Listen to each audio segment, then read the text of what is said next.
నమస్కారం, వార్తలకు స్వాగతం. ముందుగా ముఖ్యాంశాలు. అక్షింతలు ఇంటింటికి పంచడమే తప్ప దేశంలో అభివృద్ధి ఎక్కడ చేశారని ప్రశ్నించిన మంత్రి సీతక్క.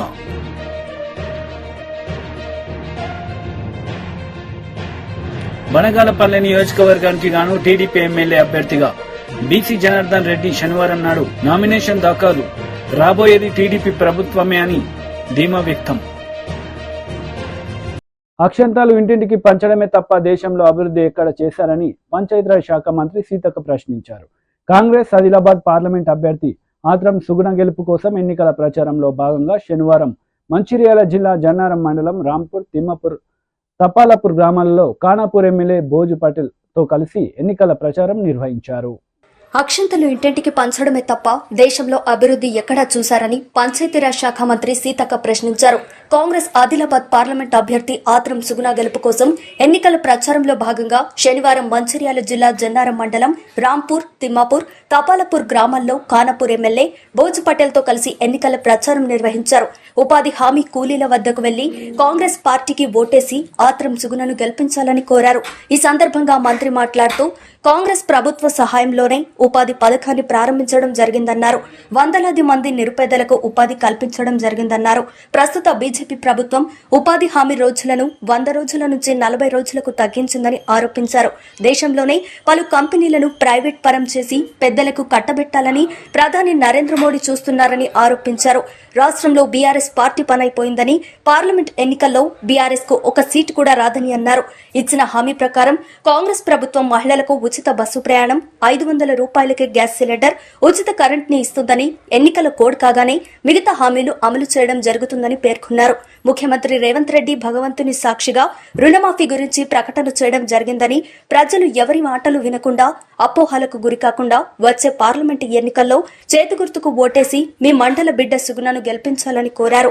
ఈ కార్యక్రమంలో కాంగ్రెస్ పార్టీ మండల అధ్యక్షుడు ముజాఫర్ అలీఖాన్, సీనియర్ నాయకులు రాజశేఖర్, సుభాష్ రెడ్డి, మోహన్ రెడ్డి, సయ్యద్ ఇసాక్, మత్స శంకరయ్య, లక్ష్మీనారాయణ, రియాజుద్దీన్, ఫసీవుల్లా, మాణిక్యం, కరుణాకర్, ముత్యం, రాజన శంకర్, రాజేశ్వర్ తదితరులు పాల్గొన్నారు.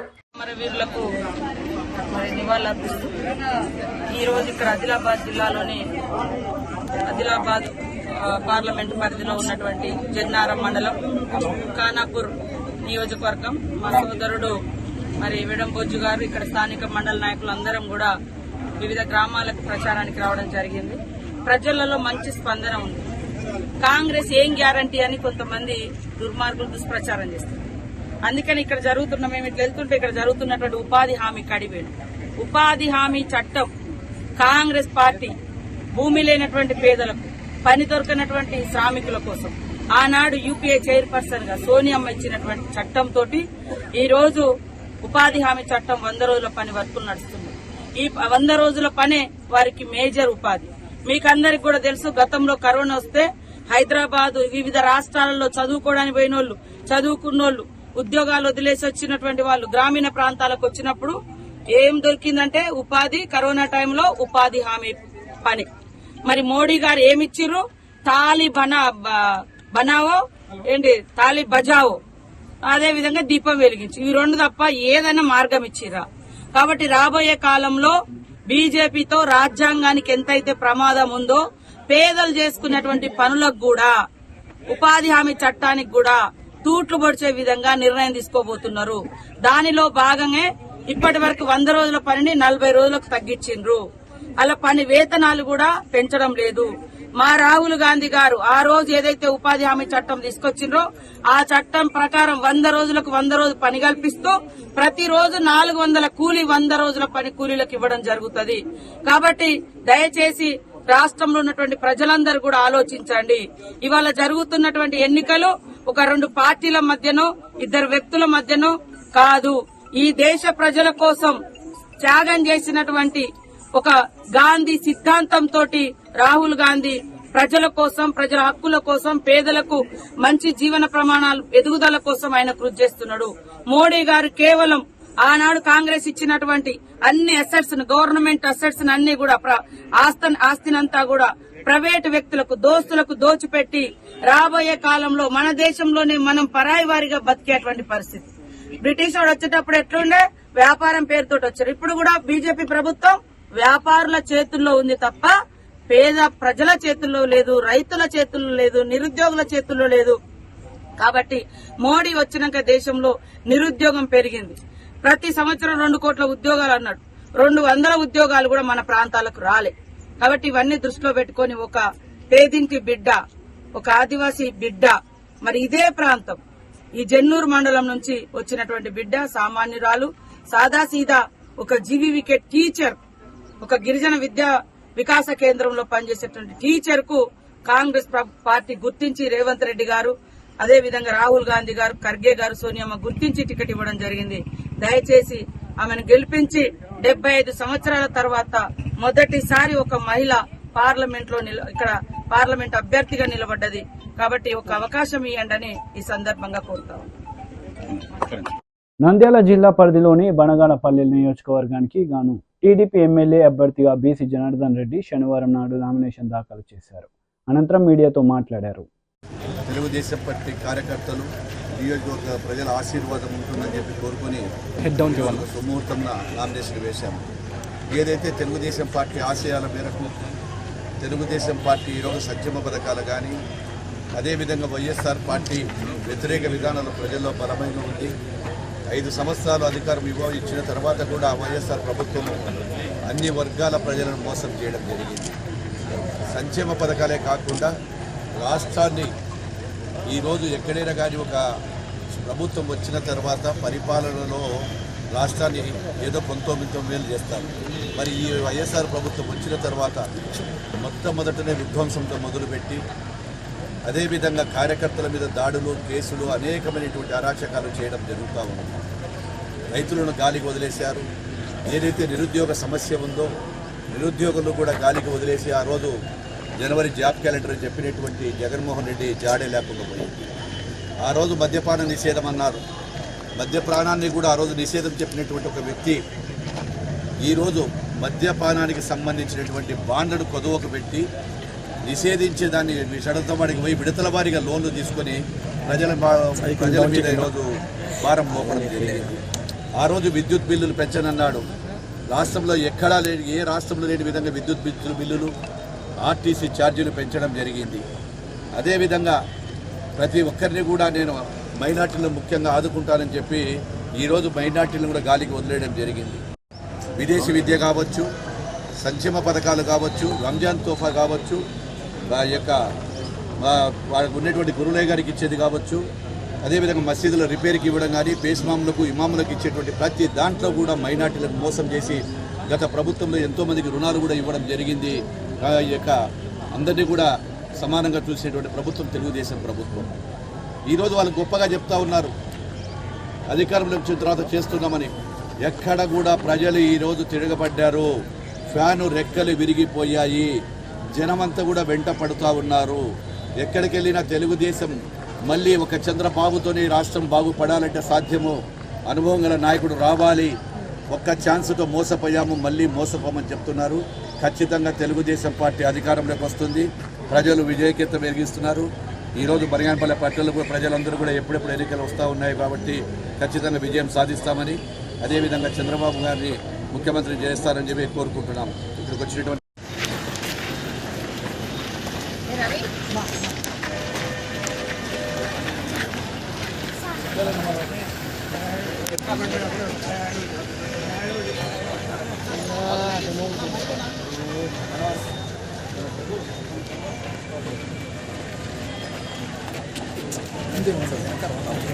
వైఎస్ షర్మిల ప్రెస్ మీట్ నిర్వహించారు. ఈ సందర్భంగా పలు అంశాలపై ఆమె మాట్లాడారు.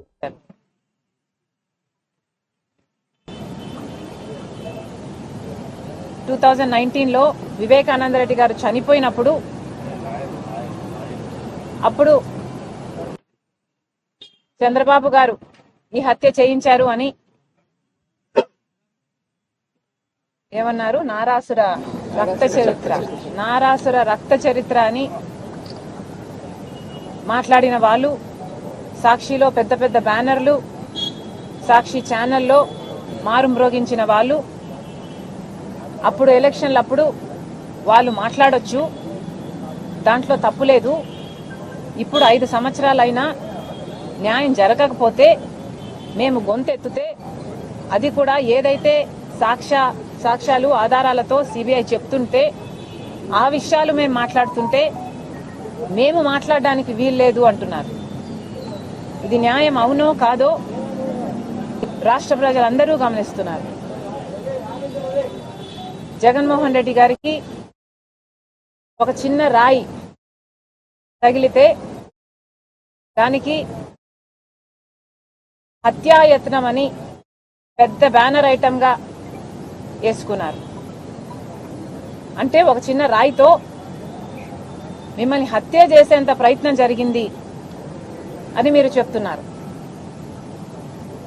మరి చిన్న రాయితో కొడితేనే మీకు హత్యాయత్నంలా ఉంటే రాజశేఖర రెడ్డి గారి తమ్ముణ్ణి వివేకానంద రెడ్డి గారిని ప్రజానాయకుణ్ణి 7 సార్లు తల మీద గొడ్డలితో నరికి నరికి నరికి నరికి నరికి నరికి నరికి 7 సార్లు నరికితే ఆయన మెదడులో ఉన్న ఎంకలు కనిపిస్తున్నాయి. ఆయన మెదడు బయటకు వచ్చింది, తల మీద ఉన్న ఎంకలు కనిపిస్తున్నాయి, మెదడు బయటకు వచ్చింది. కానీ అది మాత్రం సాక్షికి హార్ట్ అటాక్ లాగా ఎందుకు కనిపించిందో జగన్మోహన్ రెడ్డి గారు సమాధానం చెప్పాలి. చనిపోయినప్పుడు వివేకానంద రెడ్డి గారు చనిపోయినప్పుడు సిబిఐ కోరిన జగన్మోహన్ రెడ్డి గారు, సిబిఐ ఎంక్వైరీ కోరిన జగన్మోహన్ రెడ్డి గారు అధికారంలోకి వచ్చిన తర్వాత సిబిఐ ఎంక్వైరీని ఎందుకు వద్దన్నారో జగన్మోహన్ రెడ్డి గారు ప్రజలకు సమాధానం చెప్పాలి. సిబిఐ దోషులు అని చేర్చిన అవినాష్ రెడ్డి గారిని ఎందుకు కాపాడుకుంటూ వస్తున్నారో, తన అధికారాన్ని కూడా దుర్వినియోగం చేస్తూ కర్నూలులో సిబిఐ అక్యూజ్డ్ని అరెస్ట్ చేయడానికి వస్తే తన పోలీసుల్నే, ప్రభుత్వ పోలీసుల్నే, రాష్ట్ర పోలీసుల్నే కంచెగా వేసి జగన్మోహన్ రెడ్డి గారు అధికార దుర్వినియోగం చేసి ఎందుకు కాపాడారో ఒక అక్యూజ్డ్ని రాష్ట్ర ప్రజలకు జగన్మోహన్ రెడ్డి గారు సమాధానం చెప్పాలి.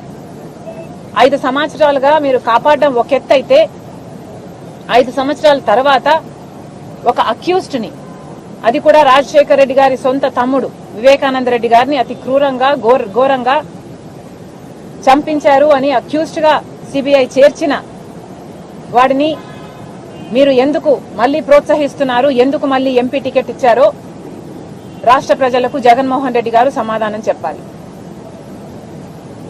అన్నిటికంటే ముఖ్యంగా జగన్మోహన్ రెడ్డి గారు సమాధానం చెప్పాలి. 5 సంవత్సరాల క్రితం వివేకానంద రెడ్డి గారిని ఘోరంగా నరికి చంపడం జరిగింది. చంపిన వాళ్ళు వీళ్ళు, చంపించిన వాళ్ళు వీళ్ళు అని సిబిఐ ఛార్జ్ షీట్ లో స్పష్టంగా వాళ్ళ పేర్లతో సహా చేర్చి చెప్పడం జరిగింది.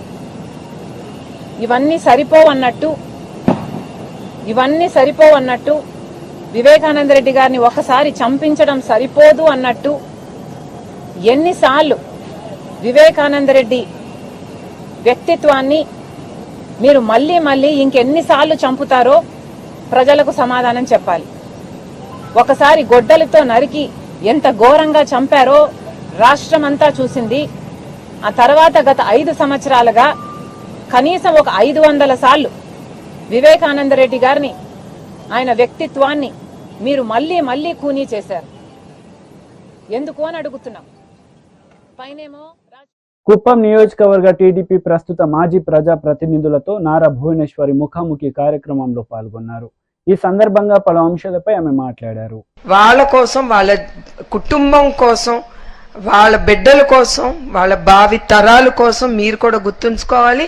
చివరికి అది మన కోసం, మన ఆంధ్ర రాష్ట్రం కోసం. అందుకే మీరు కింద గ్రామాలకు వెళ్ళి మీరు తప్పకుండా పనిచేయాలని నేను కోరుతున్నాను. ఏదో ఈ నాయకుడు వస్తాడో అతను వచ్చి చేసుకుంటాడు మనకెందుకు అనే భావనలన్నీ పక్కన పెట్టి మీరందరూ ముందుకి రావాలని నేను కోరుకుంటున్నాను. అట్లానే ఈ 5 సంవత్సరాలు మన తెలుగుదేశం కార్యకర్తలు నేను మర్చిపోను. చాలా మంది ఈ రాక్షస ప్రభుత్వం ఇప్పించండి. ఎట్లయినా ఆ కార్యకర్త బయటికి రావాలి అనేదే ఆయన లక్ష్యంతో ఆయన ముందుకెళ్తున్నారు. ఎందుకంటే ఆయన కూడా మీతో పాటు కలిసి మెలిసి ఉన్నారు ఎక్కువ సమయం, మా కుటుంబంతో కాదు. అందుకే ఆయనకి ఎక్కువ ప్రేమ తెలుగుదేశం పార్టీ అంటే ఆంధ్ర రాష్ట్రం ప్రజల కంటే. అందుకే మరొక్కసారి మీకు గుర్తు చేస్తున్నాను, మీరందరూ ఈ ఎలక్షన్లో అందరం కలిసి కట్టుగా మనం పోరాడాలి. చంద్రబాబు నాయుడు గారి నాయకత్వాన్ని తీసుకురావాలి. ఆయన గుర్తుంచుకోండి, ఆయన సీఎం కుర్చీలో కూర్చోవాలి, మన కుప్పానికి అభివృద్ధి చెందాలి అనేదే మన జీవిత లక్ష్యంగా పెట్టుకుని మనం 1,00,000 మెజారిటీ ఓటుతో ప్రతి ఒక్కరు ప్రతి జిల్లాల్లో ప్రతి గ్రామ స్థాయిలో చివరికి బూత్ వరకు కూడా మీరు చాలా జాగ్రత్తగా ఉండాలి. ఒక్కొక్కసారి అక్కడే జరుగుతుంది, ఆఖరి నిమిషంలో మీకు చాలా ఇబ్బందులు ఎదుర్కొంటారు. మీకు నేను చాలా ఓపెన్ గా చెప్తున్నాను, మీకు చాలా చెప్తారు మన అపోజిషన్ ఇప్పుడు ఉండే ఈ ప్రభుత్వం. ఇది చేస్తాం అది చేస్తాం మిమ్మల్ని లో పెట్టుకోవటానికి చేస్తారు. మీరు అది కాదు చూడాల్సింది చివరికి మీకు ఇక్కడ తెలుగుదేశం పార్టీలో దొరికే మర్యాద వేరే పార్టీలో దొరకదు. ఆ నమ్మి మన తెలుగుదేశం లీడర్లు అక్కడ చాలా మంది కూడా వెళ్ళారు. వాళ్ళు ఇప్పుడు కూడా అనుకుంటారు ఇక్కడ ఇచ్చిన ప్రేమ గౌరవం వాళ్ళకి అక్కడ దక్కట్లేదని. వాళ్ళ అవసరం కోసం లీడర్ని లాక్కుని వాళ్ళని తీసుకెళ్లి చివరికి ఆ మూలలో కూర్చోపెడతారు. వాళ్ళకి మర్యాద అనేది చూపించరు. అది మీరందరూ గుర్తుంచుకోవాలి.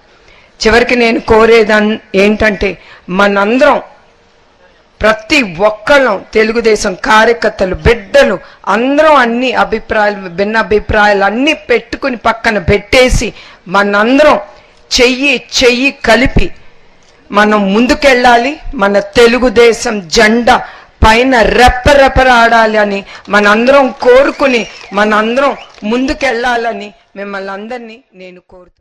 MP Vijayasai Reddy press meet నిర్వహించారు. ఈ సందర్భంగా పలు అంశాలపై ఆయన మాట్లాడారు.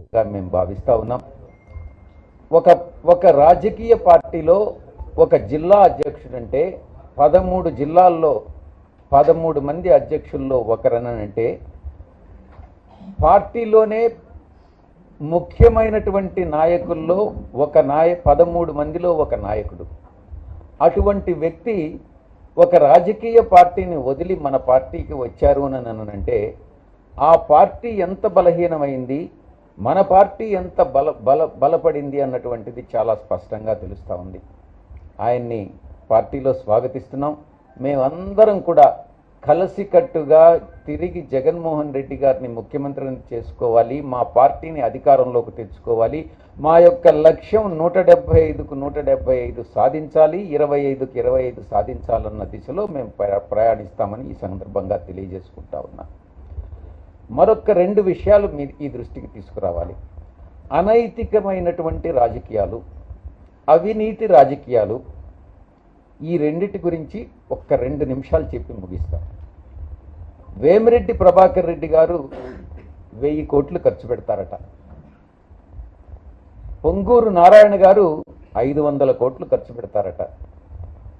ఇక విదేశాల నుంచి వచ్చి ఇక్కడ పోటీ చేసేటటువంటి ఎన్ఆర్ఐలు తెలుగుదేశం పార్టీ మీద, మిగతా ధనవంతులు పెత్తందారులందరూ కూడా ఇక్కడ పోటీ చేస్తున్నటువంటి నేపథ్యంలో నెల్లూరు జిల్లా గతంలో ఎన్నడూ లేనటువంటి రాజకీయ పరిపక్వత చెందినటువంటి ఈ యొక్క జిల్లాలో ఈ యొక్క డబ్బుతో కూడినటువంటి రాజకీయాలను తీసుకొచ్చినటువంటి ఘనత ఈనాటి నెల్లూరు నాయకులకు, ఇంపోర్టెడ్ లీడర్స్కి, తెలుగుదేశం పార్టీ అధినాయకుడు చంద్రబాబు నాయుడికి దక్కుతుంది. ఇది ప్రజలందరూ కూడా గమనిస్తూ ఉన్నారు. ఇక రెండవ విషయం, ఇక్కడ పనిచేసేటటువంటి ఈరోజు పోటీ చేసేటటువంటి వేమిరెడ్డి ప్రభాకర్ రెడ్డి గారు కానీ, ఆనం రామనారాయణ రెడ్డి గారు కానీ, కోటంరెడ్డి శ్రీధర్ రెడ్డి గారు కానీ, మిగతా చాలామంది కృష్ణారెడ్డి కానీ, ప్రశాంత్ రెడ్డి కానీ, సురేష్ కానీ, వీళ్ళందరూ కూడా ఇంపోర్టెడ్ లీడర్సే. ఎవ్వరూ కూడా మొట్టమొదటి నుంచి తెలుగుదేశం పార్టీలో ఉన్నటువంటి నాయకులు కాదు అన్నటువంటి విషయాన్ని గమనించాలి. ఇక రెండో విషయం, నిన్న మొత్తం ఒక 40 మంది వాలంటీర్ల చేత రిజైన్ చేయించి రాజీనామా చేయించి వాళ్ళని తెలుగుదేశం పార్టీలో చేర్చుకొని వాళ్ళకి మేము నారాయణ గ్రూప్ విద్యా సంస్థల్లో అంటే విద్యను వ్యాపారంగా పరిగణించి చేసేటటువంటి కోట్లు ఆర్జించి జలగల్లాగా తల్లిదండ్రులను పీడించేటటువంటి నారాయణ అనేటటువంటి వ్యక్తి స్థాపించినటువంటి ఈ యొక్క సంస్థల్లో ఉద్యోగం కల్పిస్తామని ఈ 40 మందికి ఆశ చూపించి తీసుకున్నటువంటి వాళ్ళు ఈరోజు మా పార్టీలో తిరిగి పునఃప్రవేశం చేయడం జరిగింది. అంటే నేను ఒక్కటే చెప్తా ఉన్నా, ఎవరికి ఎంత డబ్బు, ఎందుకనంటే వీళ్ళందరూ పెత్తందారులు, డబ్బున్నటువంటి వాళ్ళు, సూపర్ రిచ్ అయినటువంటి నాయకులు, ఎంత డబ్బు ఇచ్చినా తీసుకోండి, ఓటు మాత్రం వైఎస్ఆర్సీపీకి వేయండి అని ఈ సందర్భంగా నేను మనవి చేసుకుంటా ఉన్నా. ఆ వాలంటీర్లందరూ ఈరోజు తిరిగి మా పార్టీలోకి వచ్చారు. అంటే వాళ్ళ మనసంతా కూడా వైఎస్ఆర్సీపీ మీదనే ఉంది. వారి నిజమైనటువంటి అభిమాన నాయకుడు వైఎస్ఆర్సీపీ అధినేత జగన్మోహన్ రెడ్డి గారే. కాబట్టి ఈ యొక్క పార్టీని పార్టీలో ఉన్నటువంటి వాళ్ళని ఎవ్వరూ కదిలించలేరు, డబ్బుతో కొనలేరు అన్నటువంటి విషయాన్ని నేను స్పష్టంగా చెప్తా ఉన్నా. ఆఖరి అంశం, నారాయణ గారు, వేమిరెడ్డి ప్రభాకర్ రెడ్డి గారు, చంద్రబాబు నాయుడు గారు, మిమ్మల్ని ఒక ప్రశ్నిస్తున్నా.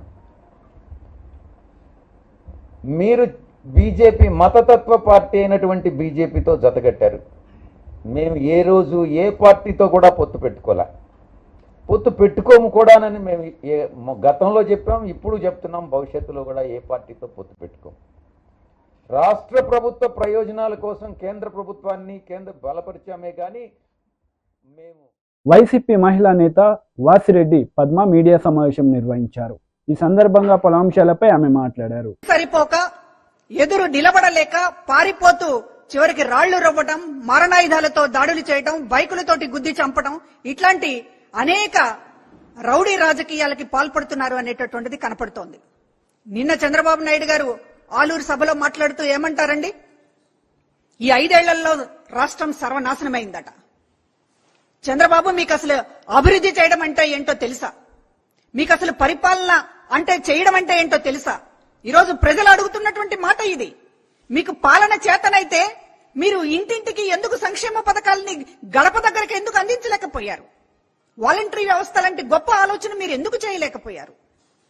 సచివాలయ వ్యవస్థ లాంటివి ఈ రోజున గ్రామ పరిపాలన, గ్రామం దగ్గరికి తీసుకొచ్చినటువంటి పరిపాలన తీసుకొచ్చినటువంటి వ్యవస్థల్ని మీరు ఎందుకు ఆలోచించలేకపోయారు?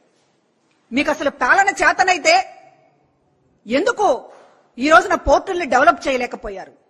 ఎందుకు ఈ రోజున ప్రభుత్వ ఆసుపత్రులను కట్టలేకపోయారు? ఎందుకు ఈ రోజున ప్రభుత్వ స్కూళ్లని ఆధునీకరించలేకపోయారు? మంచి విద్యను పేదలకు అందించలేకపోయారు? ఏ రకంగా చూసుకున్నా మీరు నిండు సున్నా. అందుకనే ఇవాళ కూడా మీరు 2014లో నా పాలన ఎలా ఉందో చూసి ఓటేయండి అని అడగలేకపోతున్నారు చంద్రబాబు. 2014లో తన పాలన ఏంటో చూసి ఓటేయమని అడగలేకపోతున్నారు. భవిష్యత్తులో నేను చేస్తాను అని చెప్పలేకపోతున్నారు. మైకు తీసుకుంటే జగన్మోహన్ రెడ్డి గారిని తిట్టడం తప్ప మరొక ఎజెండా లేదు.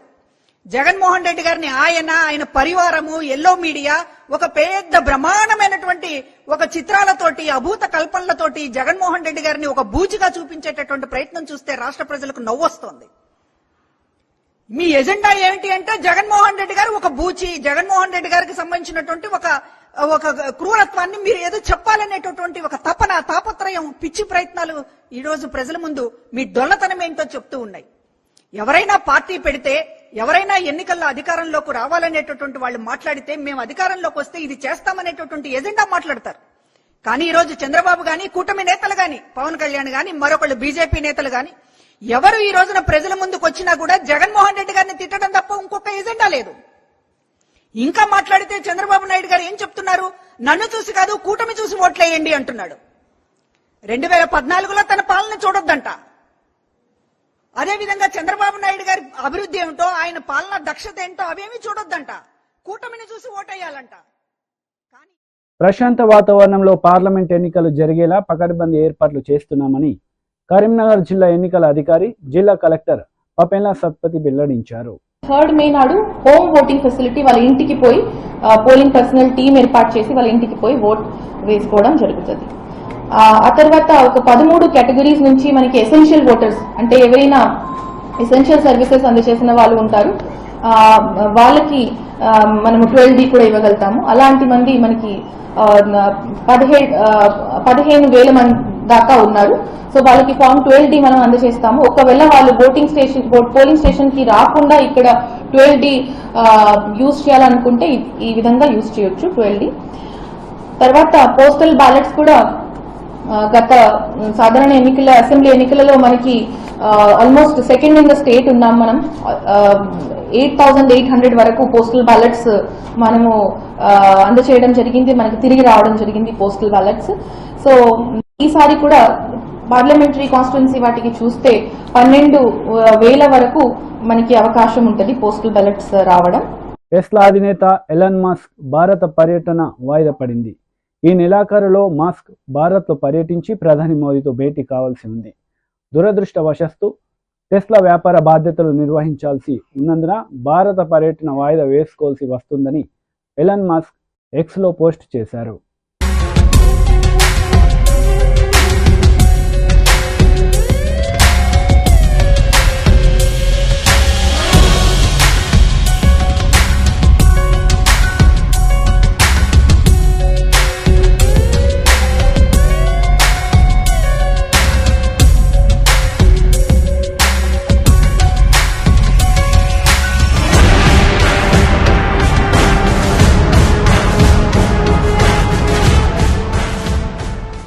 వార్తలు ముగించే ముందు ముఖ్యాంశాలు మరోసారి.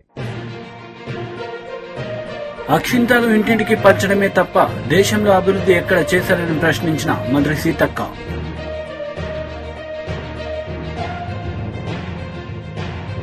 బనగానపల్లె నియోజకవర్గానికి గాను టీడీపీ ఎమ్మెల్యే అభ్యర్థిగా బీసీ జనార్దన్ రెడ్డి శనివారం నాడు నామినేషన్ దాఖలు. రాబోయేది టీడీపీ ప్రభుత్వమే అని ధీమా వ్యక్తం. ఈ వార్తలు ఇంతటితో సమాప్తం. తిరిగి ప్రసారమయ్యే వార్తలు మళ్ళీ కలుద్దాం. అంతవరకు సెలవు. నమస్తే.